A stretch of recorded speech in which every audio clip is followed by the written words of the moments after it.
Tempo de restaurar o amor. Você pode repetir isso comigo? Tempo de restaurar o amor. Tempo de restaurar o amor. Em tempo de tantas lutas, de tantas batalhas, de tantas inconsistências, é tempo de restaurarmos o amor. E a promessa descrita por Jeremias faz sentido ainda hoje. Em Jeremias capítulo 31, verso 25, a palavra de Deus vai dizer: restaurarei o exausto e saciarei o sedento. Restaurarei o exausto e saciarei o sedento.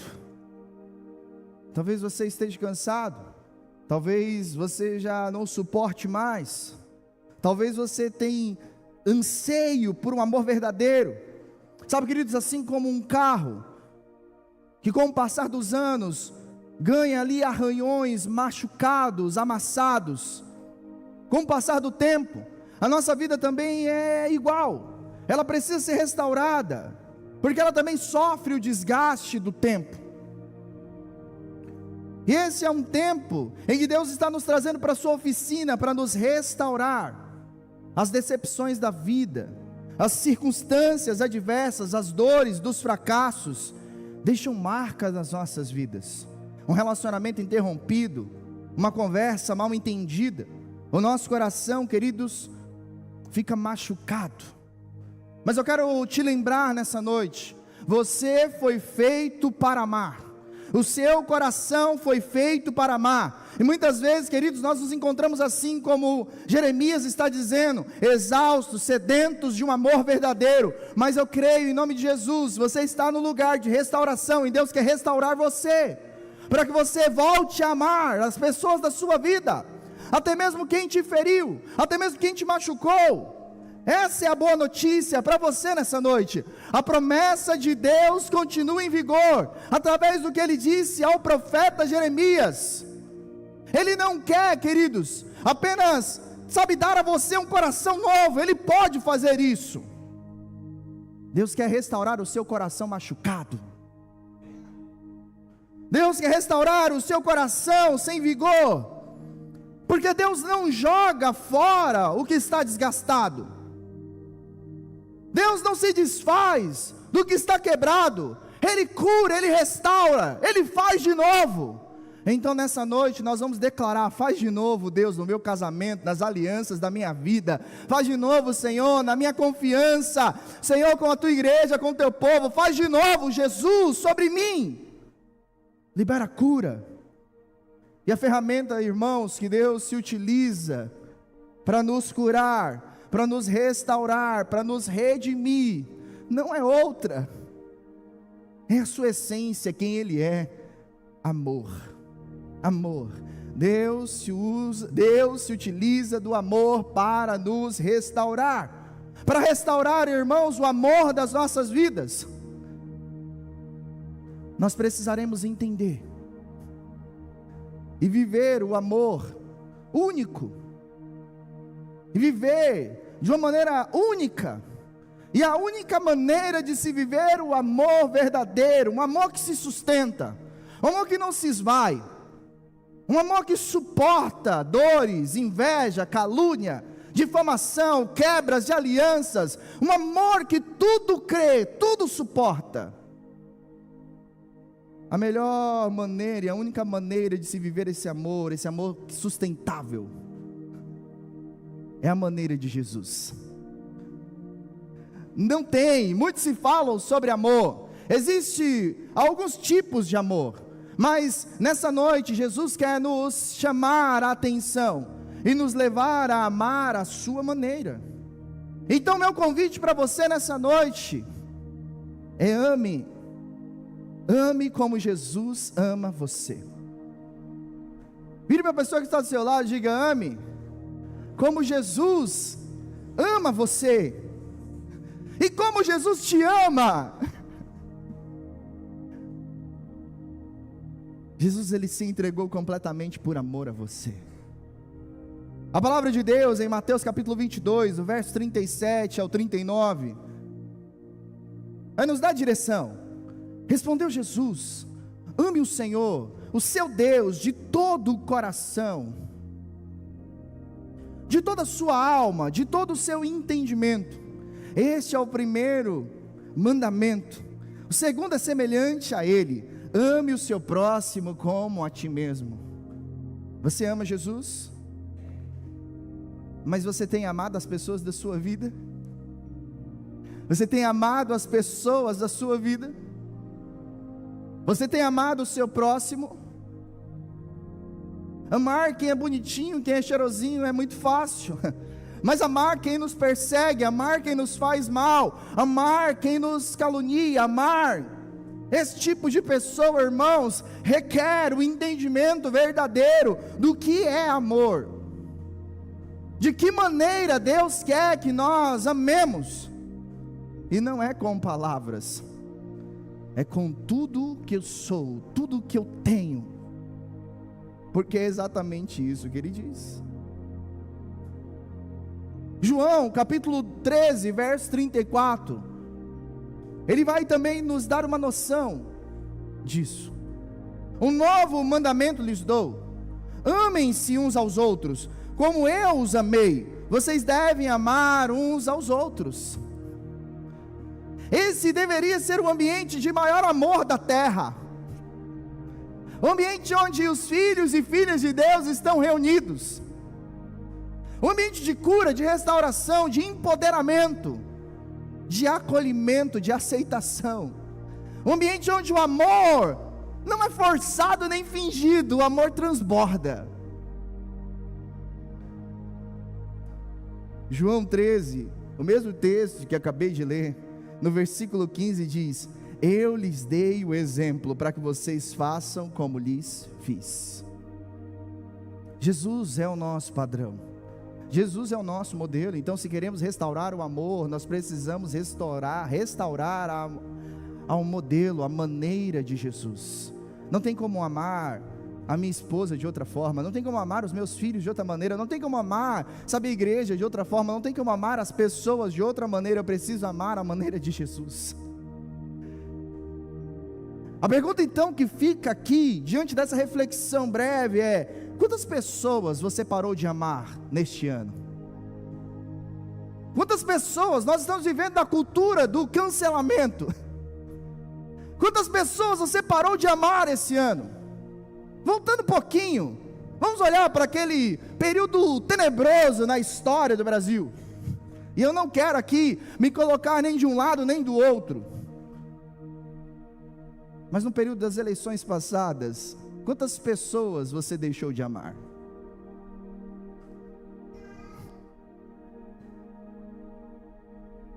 Quem você parou de amar?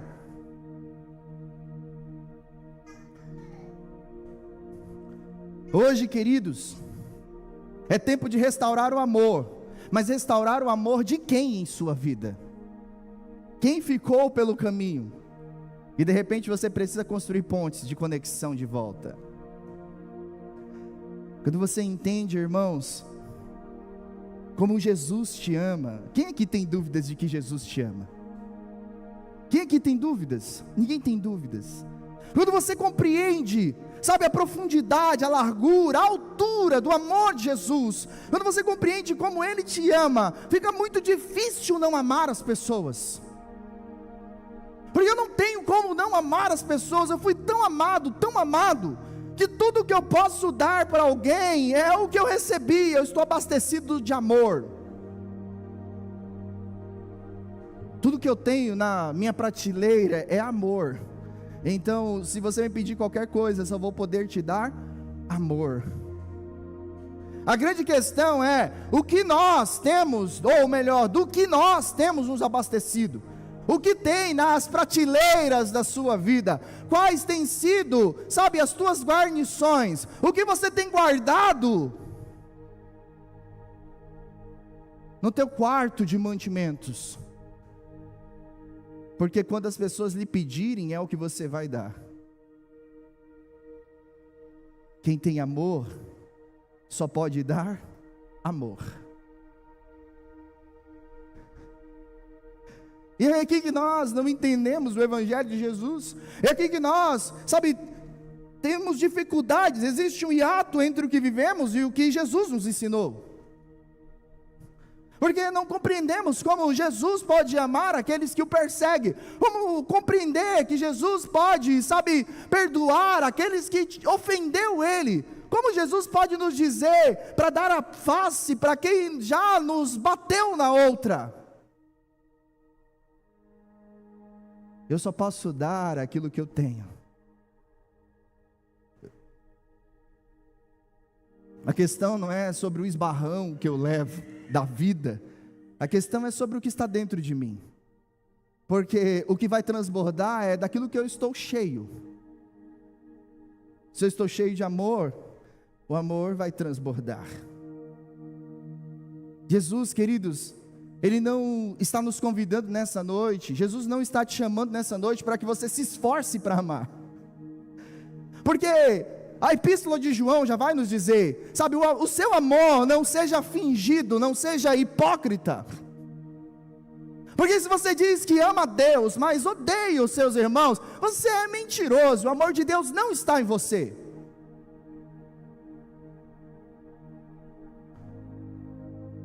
Jesus não está nos convidando para nos esforçar para amar, eu vou me policiar, não, porque uma hora a polícia não passa e eu faço uma infração, cometo mais uma infração. Não é sobre se esforçar para amar, Ele quer que você apenas ame como Ele amou você. Como Ele te amou? Como Jesus te amou? Quando você chegou, onde você chegou, onde você se encontrou com Jesus, como Jesus te amou? Como Ele te recebeu? Quais foram as cobranças que Ele te fez? O que Ele te pediu? Como Jesus te amou? É assim, é desse jeito que você precisa amar as pessoas. Não precisa de esforço, na verdade é necessário uma decisão. O amor é exatamente isso, o amor é uma decisão, é uma escolha. O amor não é um sentimento, o amor não é um emotion, o amor não é o que se vende por aí. O amor não é uma mensagem enviada, o amor é sacrificial, o amor tudo crê, tudo suporta, tudo espera, o amor anda de mãos dadas com o serviço, o amor serve, o amor se doa, o amor se dá, o amor se oferta, o amor se oferece. Então não é sobre o que o outro faz comigo, é sobre o que eu escolho fazer. Então a gente perdoa até aquilo que parece não merecer perdão. Amor é uma decisão, é uma escolha. Amor não é sentimento, amor é uma decisão. Amor é uma pessoa, amor é Deus. Eu preciso decidir a compartilhar Deus para as pessoas. Então não é sobre o que eu sinto, é sobre com quem eu vivo.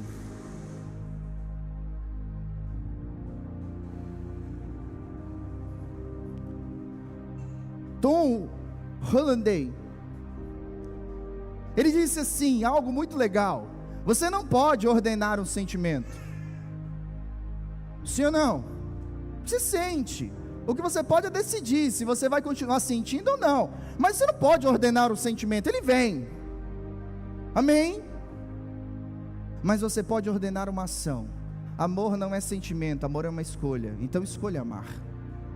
Eu não sinto, eu estou com raiva, mas eu sei que é o melhor a se fazer, então eu vou amar você. Então todos os domingos, irmãos, às vezes não está tão bom, às vezes não está tão legal, às vezes, não tem dinheiro na conta, às vezes um filho está doente, às vezes eu estou machucado, chateado, estou ferido, ninguém nunca pergunta para um pastor, você está bem? Mas eu saio da minha casa com uma única intenção e uma reflexão no meu coração: eu vou para a igreja para amar pessoas. Mas pastor, aquela pessoa te persegue, tudo bem, eu estou lá para amar pessoas. Não significa que isso não machuque. A questão é o que eu escolho fazer. O que você tem escolhido fazer? É por isso que relacionamentos não são restaurados, é por isso que casamentos não são restaurados, porque nós estamos nos movendo por sentimentos e não por ações concretas, e então nada muda, porque na verdade eu não escolhi mudar, eu continuo escolhendo me ressentir.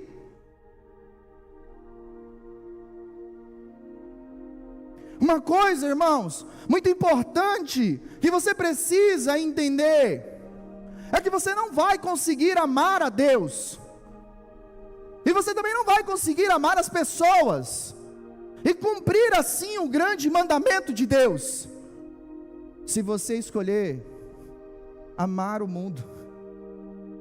Não dá para amar o mundo, irmãos, as coisas do mundo, não pessoas, as coisas do mundo, e querer viver essa realidade que eu estou apresentando a você. O que nós precisamos sim é amar pessoas. Amar pessoas. Quais são os seus amores? Salvo engano, essa foi uma pergunta de um dos vídeos publicados pela pastora Maressa aí nessa semana. Quais são os seus amores? A palavra de Deus em 1 João capítulo 2, verso 15, nessa epístola de João: não ame o mundo, nem o que nele há. Se alguém amar o mundo, o amor do Pai não está nele. Nós amamos coisas e sacrificamos pessoas. Nós amamos coisas e descartamos pessoas. Coisas são descartáveis, pessoas não. Deus te ama tanto, meu irmão, minha irmã, que Ele quer que você possa viver a maneira dele, o jeito dele. Deus te ama tanto que Ele quer que você, desfrute desse amor verdadeiro, desse amor que não te machuca, desse amor que te envolve, desse amor que não falta, desse amor que transborda. Então quanto mais eu amo, mais amor tem. Quanto mais eu me entrego, mais amor vem. Então nós entendemos Jesus, que mesmo diante da cruz, prestes a dar os seus últimos suspiros, Ele olha para os seus algozes e diz: Pai, perdoa-os, eles não sabem o que fazem. Como eu vou dar algo que eu não tenho, porque eu só tenho amor para dar?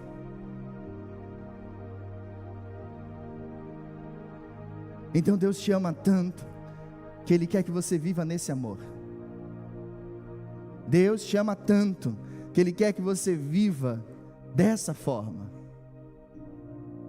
Sabe, queridos, hoje eu quero ver com você 4 maneiras de como Jesus ama e como nós devemos amar as pessoas.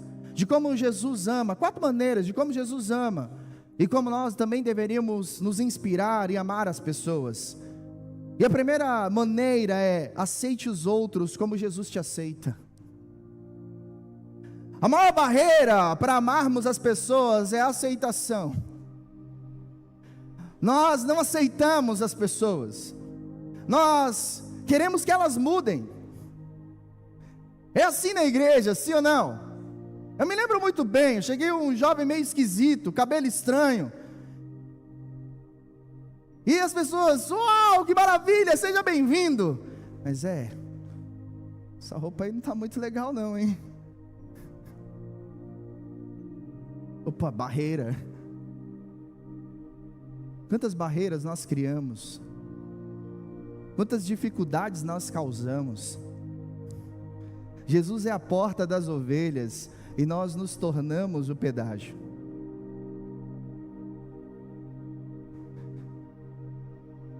Aceite os outros como Jesus te aceita. Como é que Jesus te aceitou? Como é que Jesus te viu? Como é que Jesus te alcançou? Porque nem sempre você foi bonitinho, cheirosinho como você está hoje.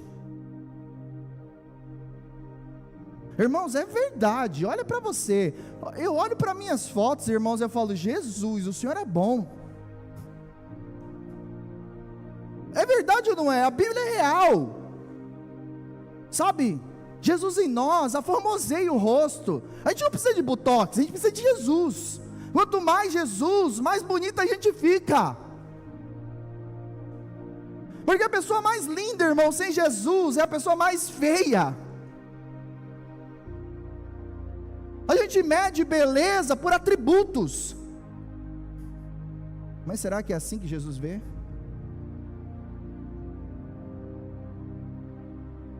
Então nós nos tornamos quem Jesus não nos chamou para ser, porque agora eu vou começar a me comportar de um jeito para agradar alguém, para ser aceito por alguém. Eu vou vestir tal roupa para ser aceito por alguém. Eu vou em tal lugar para ser aceito por alguém. Então, de repente, se eu for muito legal, se eu for muito perfeito, se eu for todo perfeitinho, sabe aquela música? É, né? Você se lembrou dela? Se eu for todo perfeitinho, quem sabe eu vou ser aceito no rolê. Mas deixa eu te falar uma coisa: não existe ninguém perfeito. Na verdade existiu, e andou na humanidade, e nos ensinou o que é amor. Esse alguém é Jesus. E mesmo Jesus sendo perfeito, ainda existiam pessoas que não gostavam dele. Então, quando é que você vai se dar conta de que você está vivendo uma pseudo-vida? E você está querendo que as pessoas vivam a mesma vida que você está vivendo? Aceite as pessoas. Aceite. Jesus aceitou Judas, sabendo que Judas era Judas. Você acha que Jesus ficou, ai meu Deus, é ele? Jesus aceitou. João 3, verso 17, Deus não enviou o seu Filho ao mundo para condená-lo, mas para salvá-lo. E aí eu me lembro do que a pastora Maressa vive dizendo, sabe, os dedinhos nervosos do nosso tempo. E a gente quer ser politicamente correto e falar para as pessoas o que é evangelho verdadeiro e o que elas estão fazendo de errado, e a gente mata pessoas e reputações. Quando Jesus disse que era para a gente aceitar, era para a gente acolher. Uma das coisas, irmãos, mais difíceis na prática do amor é a aceitação. Por quê? Porque nós confundimos aceitação, nós confundimos aceitar com concordar, aceitar com concordar. Não é porque eu aceito o Aleph que eu concordo com ele. Jesus se sentou com todo tipo de gente, mas não significava que Jesus concordasse com todo tipo de gente.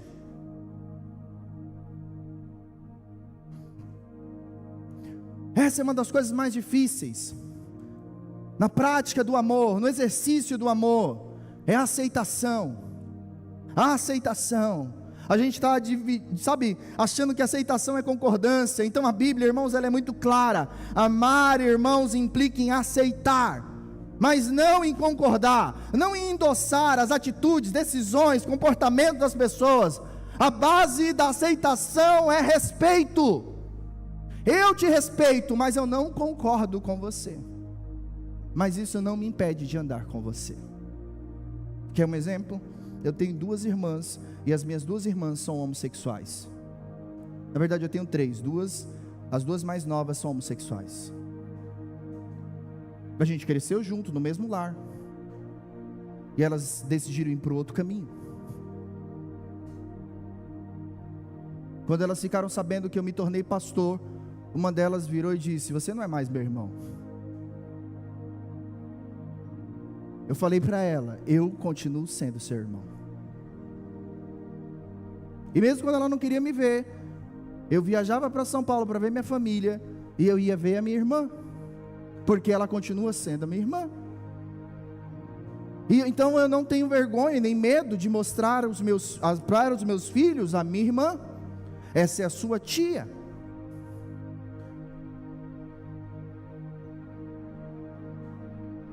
Eu não concordo com o que ela faz, mas eu aceito por quem ela é para mim. E ela não mudou, ela continua sendo a minha irmã. O amor constrange, o amor constrói pontes, o amor destrói barreiras. hoje eu tenho respeito delas. Porque para ela, todo pastor era homofóbico. Isso não significa que eu concorde com as práticas dela. Você está entendendo? Aceitação e concordar, irmão, são coisas completamente diferentes. Completamente diferentes. E graças a Deus que eu aprendi isso muito cedo no Evangelho.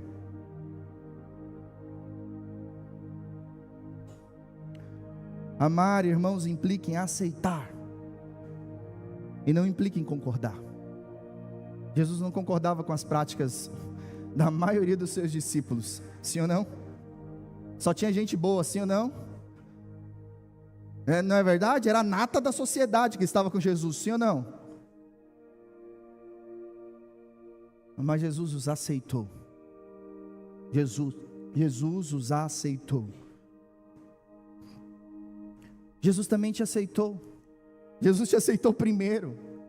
Não foi você que aceitou Jesus, foi Ele que te aceitou. Olha o que diz a palavra de Jesus, João capítulo 6, verso 37, todo o que meu Pai der, vier a mim, e quem vier a mim, eu jamais rejeitarei. Por que nós estamos rejeitando quem o Pai nos enviou?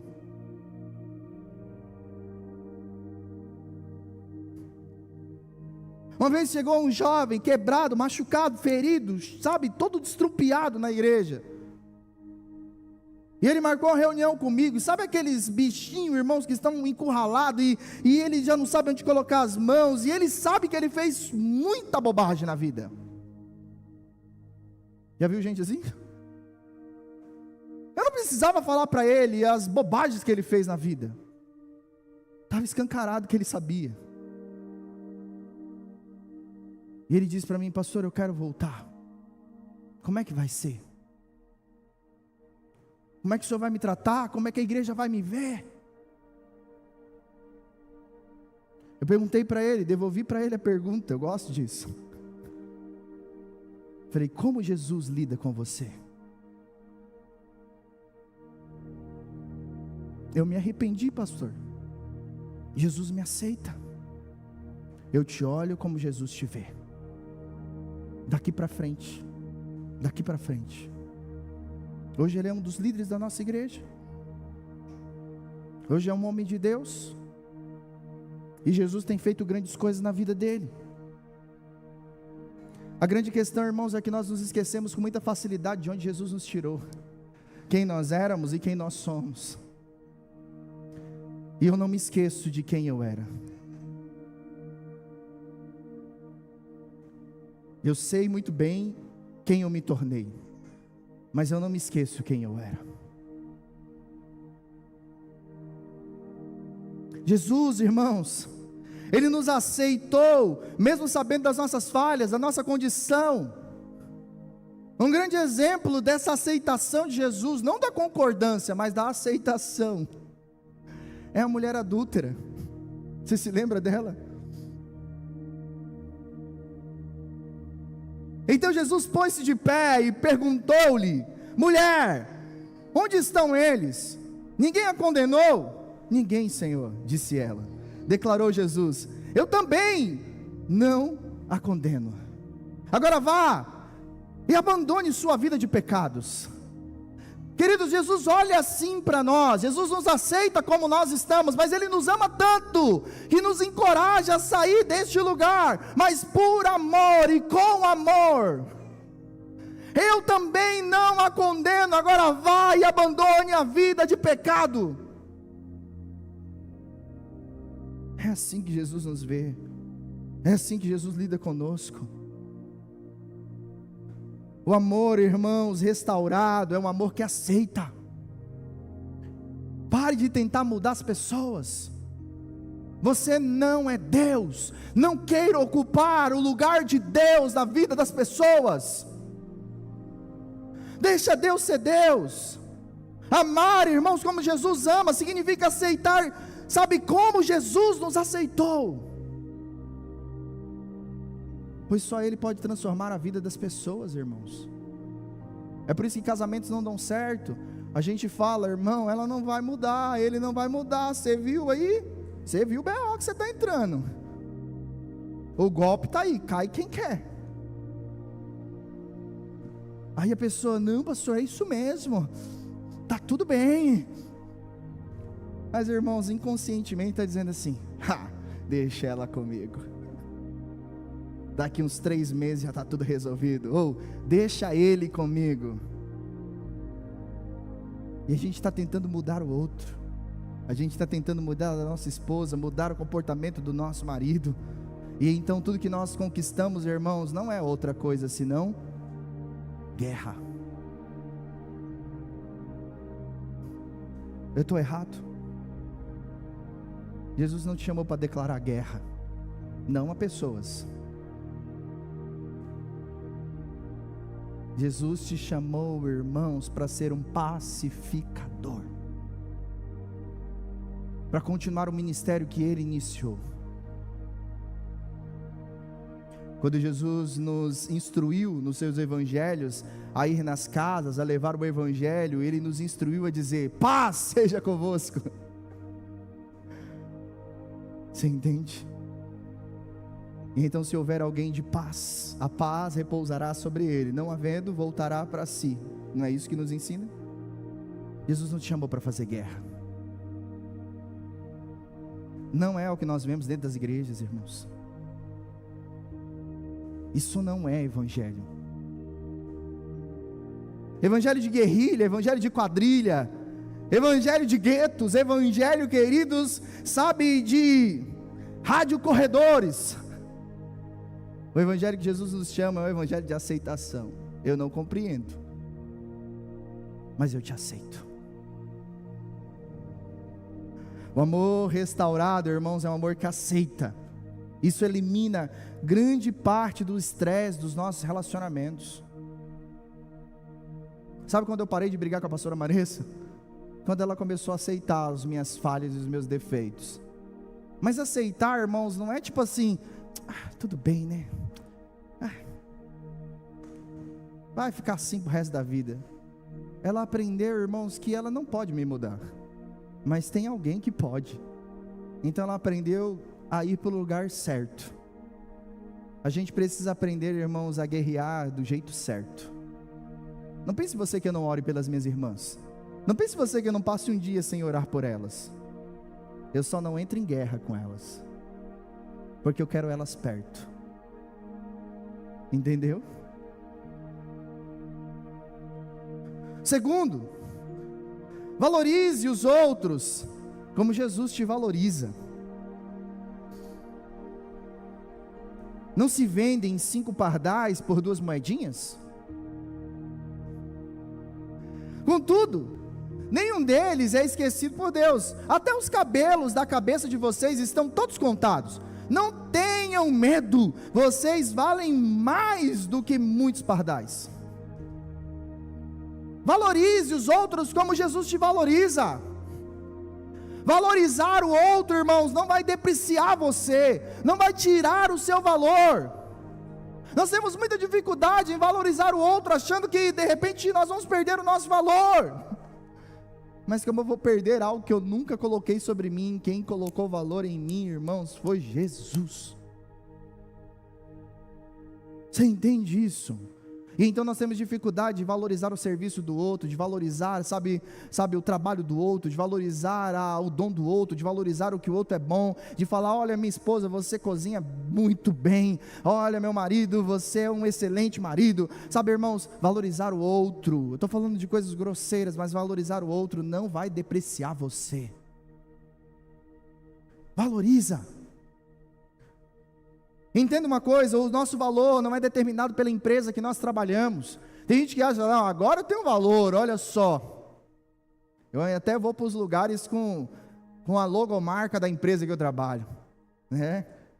Quando eu era pequeno, irmãos, moleque mesmo, pequenininho, eu via lá aqueles pilotos de avião, falava, cara, esses caras são muito top, né? Anda tudo, aquele terninho, aquele negocinho, olha os caras. E tudo anda, né? Irmãos, o nosso valor não está na empresa que nós trabalhamos, não é determinado pela empresa que nós trabalhamos, pelos títulos que nós alcançamos. Eu não tenho valor porque eu sou pastor, eu tenho valor porque eu sou filho de Deus.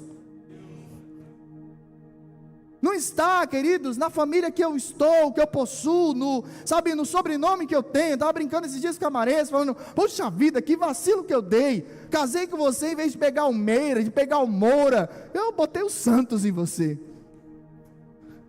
O nosso valor, irmãos, não está na família que nós estamos, ou não é determinado por nós mesmos.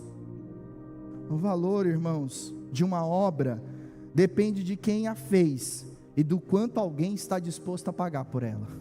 Quer ver um exemplo disso? O valor da pintura de Pablo Picasso. Você conhece ele? Já ouviu falar dele? Meus irmãos, o valor da pintura desse pintor, desse artista, não está na sua arte em si, que é muito bonita, mas está na assinatura dele. Tem assinatura? Tem valor. Você está entendendo? Tem assinatura? Tem valor. O Criador, irmãos, muitas vezes é quem determina o valor das coisas comuns da vida. Quem dá valor, irmãos, é quem criou. E óbvio, quem está disposto a pagar um preço pela obra. Você está entendendo? Agora a grande pergunta é: quem criou você?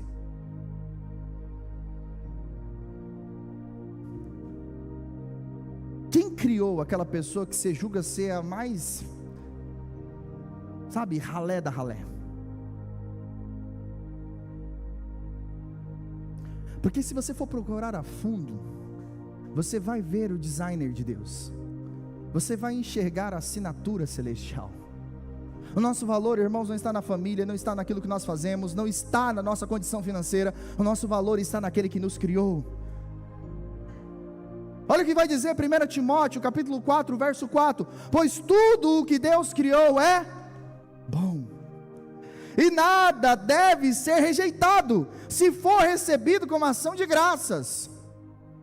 Pare de rejeitar as pessoas da sua vida, porque elas erraram, porque elas vacilaram. Pare de rejeitar as pessoas erram, mas elas não são seus erros. O valor delas não está nos seus erros, mas em quem as fez, e em quem as comprou, em quem as resgatou, em quem as redimiu. Como eu vou rejeitar alguém que Jesus não rejeitou? Me volto novamente para aquele episódio do jovem que veio conversar comigo na minha mesa. E agora, pastor, como vai ser comigo? Como eu vou rejeitá-lo, se Jesus não o rejeitou? Como eu vou repudiá-lo, se Jesus não repudiou? Nós precisamos nos lembrar então, irmãos, que somos criação de Deus, e o valor do nosso resgate foi o mais alto da história. Nós somos criação de Deus, realizada em Cristo Jesus. Efésios 2:10. A palavra criação é poema. É uma arte de Deus. Deus é um artesão. Deus, teceu você. Deus, Ele te escreveu como um poema. A gente pode, se enveredar pelas coisas ruins da vida, sim ou não? Mas a gente não vai perder a assinatura.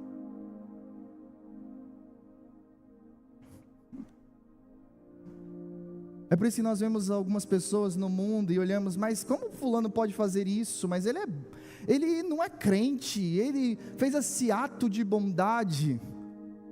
Irmãos, ele está quebrado, ele está fragilizado, ele está arrebentado, ele está fragmentado, ele está amassado, mas ainda tem a assinatura de Deus, porque foi Deus que criou. Você entende isso? Então isso é o que nós chamamos na teologia de rastros de Deus. E você consegue enxergar isso na humanidade. O preço, irmãos, pago por nossa vida não foi ouro nem prata, não foi bronze, não foi essas coisas materiais, não foi minérios. É um preço precioso, sangue de Cristo Jesus. Você pode ver lá, 1 Pedro capítulo 1, verso 19. O precioso sangue de Jesus foi o que nos comprou. Deus nos criou com valor. Jesus viu o valor e por isso nos adquiriu novamente. Você está entendendo? O profeta Isaías, ele revela o quanto esse valor é inestimável para Deus, o quanto o nosso valor é inestimável para Deus. Isaías 49, verso 15 e 16, sabe, verso 16, eu gravei você nas palmas das minhas mãos. Você tem valor para Deus. Você lembra daquela música? Você tem um valor, o Espírito Santo se move em você, lembra? Para de ficar se desvalorizando, e para de ficar desvalorizando o outro. A cruz, irmãos, prova o seu valor. Olhe para ela, todas as vezes que você tiver dúvida, olhe para a cruz. É didático. Olhe para a cruz mostra o seu valor. Quando você entende que Jesus te valorizou a ponto de dar a sua própria vida por você, fica mais fácil, irmãos, valorizar os outros. Porque Jesus não morreu só por mim. Eu não sou o centro do universo. Jesus morreu para que todo aquele que nele tenha vida. Então, irmãos, você crê em Jesus? Você tem valor. Eu não posso reduzir o mundo a mim mesmo. Oh, como eu tenho valor. Oh, como eu sou maravilhoso, sublime. Não. Baixa a bola. Você tem valor. Mas o outro também tem. E o valor de vocês não está no que vocês fazem. Está no Cristo que comprou vocês. Amém? Então valorize o próximo. Como é que eu posso valorizar o próximo? Isso começa em casa. Faça o bem a todos, especialmente os da família da fé também. Porque muitos de nós, irmãos, queremos fazer muita coisa lá fora, queremos fazer, muitas filantropias lá fora, queremos fazer muitas ações sociais lá fora, mas nós nos tornamos incapazes de amar uns aos outros. E nada do que eu faço lá fora, irmãos, vai ter valia se eu não conseguir amar você que está aqui dentro. E nada do que você fizer lá fora vai ter validade se você não conseguir amar a mim. Você entende? Mais uma vez eu faço menção da Epístola de João. Se você diz que você ama a Deus, mas não consegue amar o seu irmão, na verdade você é mentiroso, o amor de Deus não está em você. E uma coisa que nós precisamos entender, irmãos, é que amar e gostar são duas coisas completamente diferentes. É por isso que muitas vezes nós não amamos pessoas, porque nós entendemos que amar é gostar, e então nós levamos para o campo da afinidade. Então como é que eu posso amar quem me persegue, se eu não gosto dele? Jesus não te pediu para gostar de ninguém, Jesus te pediu para amar. Você está entendendo? Amar, irmãos, é afinidade. Tem gente que você senta e fala: rapaz, parece que você é filho da minha mãe perdido por aí. E a gente se dá super bem, é legal, é bacana, é muito gostoso conversar com essa pessoa, e eu quero ficar sempre com essa pessoa. E a gente é tendencioso, e aí a gente não inclui outras pessoas, não aceita outras pessoas, não valida outras pessoas, até mesmo dentro da igreja, porque eu não entendi o que é amor. Eu estou trocando gostar por amar. E é por isso que eu não largo a minha baixinha. Tem dia que eu quero pegar ela pelo pescoço, e tem dia que ela também quer me pegar pelo pescoço, mas eu a amo. E isso é uma decisão, não tem a ver com o que eu estou sentindo, tem a ver com a decisão que eu tomei lá atrás, e que eu sustento até hoje, através de uma aliança. É óbvio, eu gosto dela, a gente tem afinidades, e fica tudo mais fácil. Mas irmãos, ninguém mandou você gostar de mim, mas Jesus mandou você me amar. Jesus mandou você amar o outro. Você está entendendo? E aí você tem que amar. Por quê? Porque você vai passar a eternidade conosco. Amém? Valorize, irmãos, o próximo. Como, pastor, que eu posso valorizar as pessoas? Preste atenção. Preste atenção. Irmãos, as coisas que têm valor, a gente dá atenção. Presta atenção. Às vezes nós estamos conversando, irmãos, e o nosso olhar está lá. Presta atenção. Presta atenção na tua esposa, presta atenção no teu marido, presta atenção no teu filho, presta atenção. Presta atenção no que eu estou falando agora. Para de conversar com quem está do teu lado. Presta atenção. Dê atenção. Como é que eu posso valorizar alguém, pastor? Ouça. Ouça. Nós estamos vivendo na geração, irmãos, que muitos querem falar, mas poucos querem ouvir.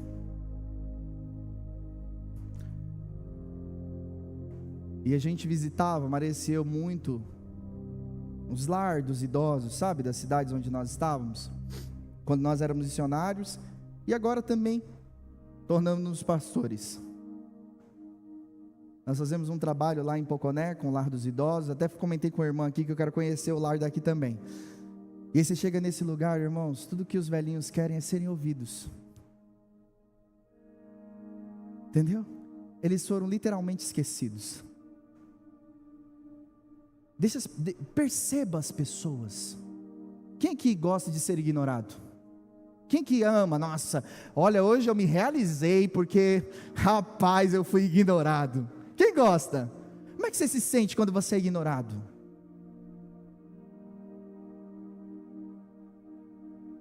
Então não ignore as pessoas, valorize as pessoas. Se está falando com você, fale com ele.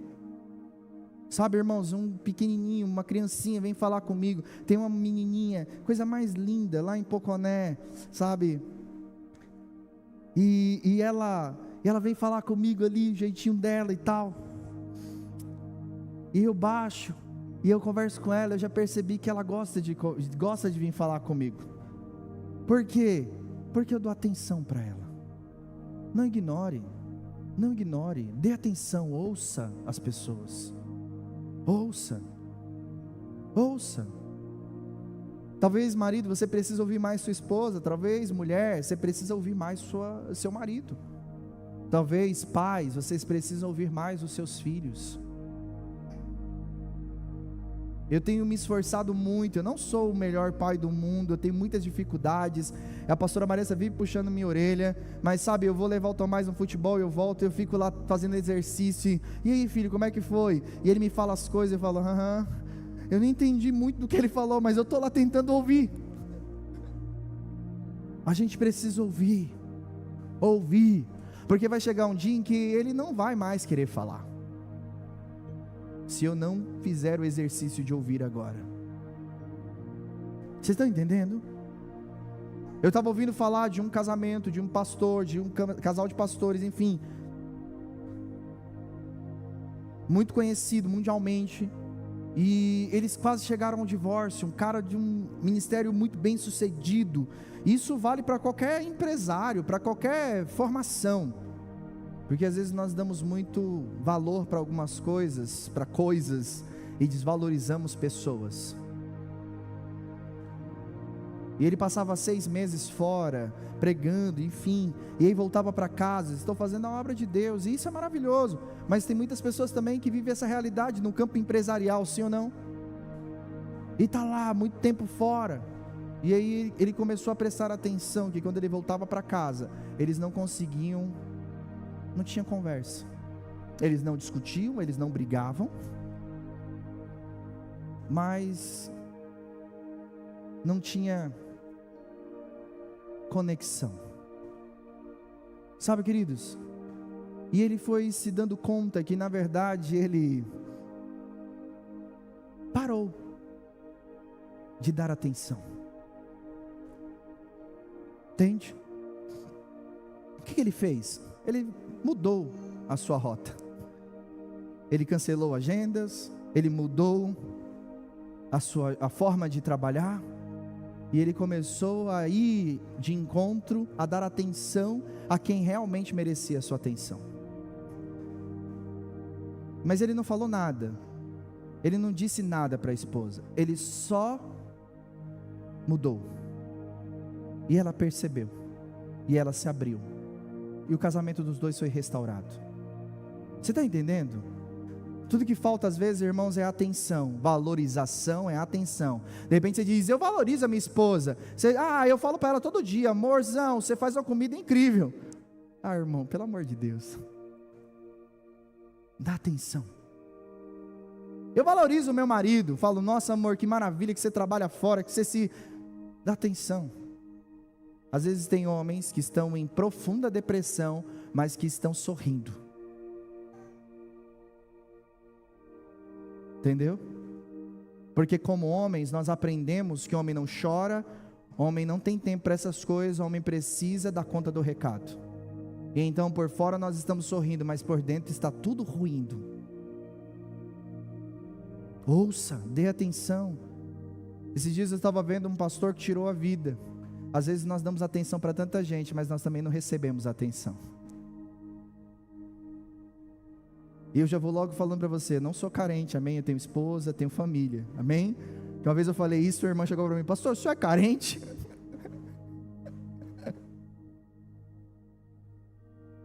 Todo mundo, irmãos, quer ser percebido, amém? Valorize as pessoas, sabe? Ouvindo isso, irmãos, eu me lembro do que Jesus viveu com o jovem rico. Você se lembra dele?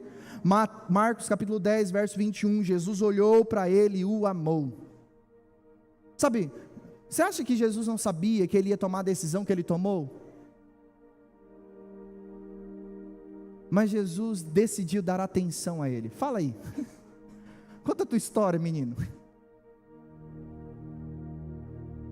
Dê atenção, ouça as pessoas, sirva pessoas. Quando o verdadeiro amor, irmãos, é restaurado em nós, nós passamos a valorizar o outro. Terceiro, perdoe os outros como Jesus te perdoa.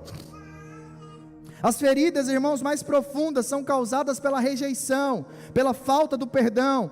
Mas a boa notícia é que Jesus não guarda rancores. E se Jesus não guarda rancor, irmãos, nós também não. Ou pelo menos não deveríamos. Quais são as pedras que você precisa jogar fora hoje?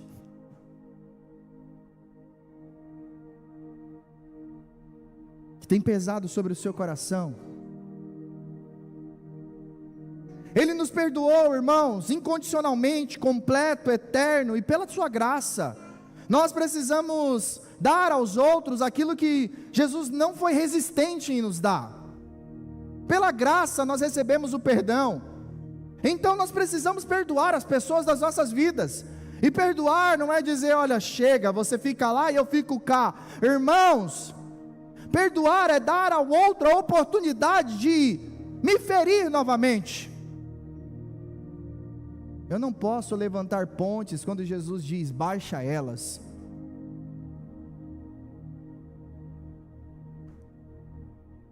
Eu acho lindo Jesus, irmãos. Jesus é lindo, sim ou não? Jesus lá no Getsemane, irmãos, pronto para ser entregue aos seus malfeitores, e então chega Judas lá, sabe, já recebendo o peso da sua decisão maldita, e todos sabem lá e não sei o que, e de repente ele dá um beijo em Jesus, porque esse era o combinado. Jesus não pode dar a Judas o que Jesus não tem. Jesus não tem vingança, Jesus não tem rancor, Jesus não tem mágoa, Jesus tem perdão, Jesus tem amor. Jesus olha para ele, irmãos, e penso eu sorrindo, diz: meu amigo, meu amigo, meu amigo. Sabe o que Jesus nos ensina, irmãos? Judas, você mudou comigo, mas eu não mudei com você. O que o outro faz não diz quem eu sou. O que o outro faz não muda quem eu sou. Porque se eu tenho amor, irmãos, eu só posso dar amor. A Bíblia nos instrui: não julguem e vocês não serão julgados. Não condenem e não serão condenados. Perdoem e serão perdoados. Nós queremos perdão? Perdão, irmãos, é uma via de mão dupla. Um dia alguém passa por ela, no outro dia você vai ter que passar. Então é melhor você construir essa ponte. Amém? Porque um dia você vai ter que passar por ela. Perdoar, irmãos, é um mandamento, porque é a nossa única forma de nos ver livres. Deus já nos escolheu, irmãos, e nos amou antes de nós fazermos qualquer coisa errada. Ele te amou primeiro. Portanto, agora já não há condenação para aqueles que estão em Cristo Jesus. Romanos 8:1. As coisas velhas passaram e eis que Cristo fez todas as coisas novas. Então nosso Deus é um Deus de coisas novas. Ah, mas você fez isso no verão passado. Ah, mas você errou desse jeito. Mas Deus é um Deus de coisas novas. Por que restauração de casamento não dá certo? Porque normalmente as mulheres estão jogando na cara do seu cônjuge o que eles fizeram no verão passado, ou vice-versa. Mas nenhuma restauração é movida por coisas passadas. Restauração é vivida por coisas novas. Deus quer restaurar você, não para que você viva igual ao passado. Deus quer restaurar você para que você viva coisas novas. Deus quer restaurar essa igreja, não é para que a gente viva como 1950, mas como alguém que vive em 2025.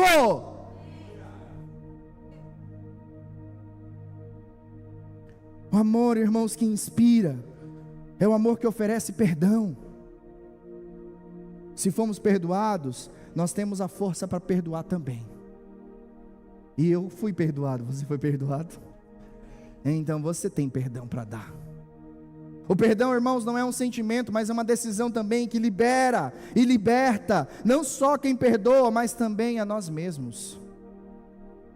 A gente fica leve depois disso. E não é tipo assim, eu vou perdoar agora o Jonas, porque o Jonas me pediu perdão. Não, é uma decisão minha. Isso não é controlado por ele. Eu decido. Então ele pode nem ter se arrependido, ele pode nem ter entendido que errou, mas eu te perdoo. Não foi isso que Jesus disse na cruz? Ele olhou para aquelas pessoas, os seus algozes, e disse: Pai, perdoa-os, porque eles não sabem o que fazem. Eu não preciso ficar esperando que o outro faça. Não é sentimento, irmãos, é uma decisão. Eu não sinto, mas eu faço. Eu sei que é o melhor caminho a se fazer, é a melhor escolha a se ter. Então eu perdoo. Lá em casa a gente até às vezes brinca e fala: amor, você sabe, você já está perdoada. Não importa, você já tem o meu perdão. E não é banalizar o perdão, na verdade é um entendimento real do que é o perdão. Você está perdoado. Algumas pessoas me chamam de besta, porque na ótica delas, de fato, talvez eu seja, porque vai acreditar nas pessoas assim lá longe. Marcelo diz: pastor, mas fulano fez isso, mas ele está arrependido, traz ele de volta. É assim, irmãos, perdoa. Por último, acredite nas pessoas como Jesus acredita em você. Você pode repetir comigo isso? Eu não tenho direito de não acreditar em mim. Jesus acredita em mim. Eu não tenho direito de não acreditar nas pessoas. Jesus acredita nas pessoas. Faça esse exercício, irmãos. Jesus acreditou em você.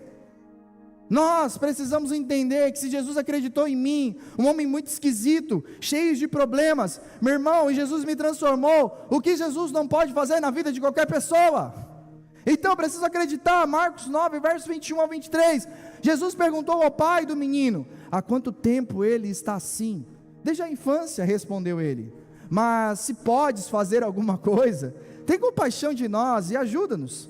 Se podes, disse Jesus, tudo é possível àquele que crê. Uma das melhores maneiras, irmãos, de demonstrar o amor é acreditando nas pessoas. Eu te amo e por isso eu acredito em você. Eu acredito que você pode mudar. Jesus acredita mais em nós, irmãos, do que nós mesmos. Ele nos dá uma segunda chance, Ele vê o nosso potencial. Jesus acredita mais em você do que você mesmo. Mesmo quando nós estamos feridos, machucados, quebrados, Jesus não vê sobre essa ótica. Jesus já está vendo, irmãos, o seu enredo completo, o seu enredo transformado. Você está entendendo isso? Aleluias. A história do pai do menino possuído, que nós acabamos de ler, nos mostra que a fé de Jesus prevaleceu sobre a incredulidade humana. Aquele homem diz: se podes, Jesus diz: se podes, tudo é possível que crê. Tudo é possível que crê. Jesus nessa noite está chegando na tua vida e de repente você diz: será que é possível? Será que é possível essa pessoa mudar? Será que é possível essa realidade mudar? Será que é possível? Será que pode? Se pode, tudo é possível que crê. Nossa, irmãos, autoconsciência, o nosso autoconceito, isso é a percepção de quem eu sou, acerca de mim mesmo, ela é determinada pelas pessoas, ou pela pessoa mais importante das nossas vidas. Aqui é o X da questão. A percepção de mim mesmo, o meu autoconceito é determinada pela pessoa mais importante da minha vida. Então, de repente, nessa noite, o que nós precisamos, a nossa missão, é fazer com que Jesus se torne essa pessoa mais importante. Então a minha vida será norteada, não porque o outro pensa, mas por aquilo que Jesus pensa. O que importa, irmãos, não é o que os outros dizem a meu respeito. O que importa é o que Deus está dizendo sobre mim. Eu tenho um compromisso com Jesus, e ele é maior do que o meu compromisso com as outras pessoas. Ao afirmar, irmãos, a minha identidade em Deus, nós somos libertos, nós somos liberados da necessidade da aprovação alheia. Irmãos, num auditório como esse, se eu for te perguntar, um pensa isso, outro pensa aquilo, outro pensa Y, outro pensa Z sobre mim, mas irmãos, eu não estou preocupado. O que importa de verdade é o que Jesus pensa ao meu respeito. Se você se move por aquilo que os outros pensam a seu respeito, irmãos, você deixa de lado aquilo que Jesus pensa sobre você. Sabe, Jesus nunca se preocupou com o que as multidões estavam pensando sobre ele.